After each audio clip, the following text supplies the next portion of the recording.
So guys, pipintura tayo ng fairings ngayon ng XRM 110 model 2005. Ito siya guys, oh. Iyan, oh. Restore na rin namin yan guys. Electrical, tsaka yung mga ibang mechanical parts niya, no? Ayan, oh. Tapos punta tayo ngayon sa mga fairings, no? Pipinturahan namin. Yun, oh. Gwapo. Ayan. Diba? Angas.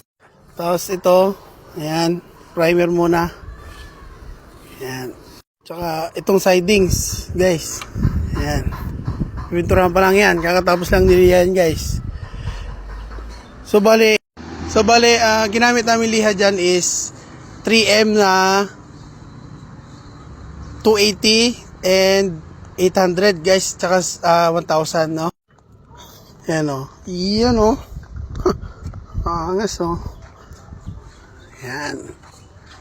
So guys, please like and share sa TikTok account ko din. Follow nyo rin yung account ko, no? Thanks. Next bit.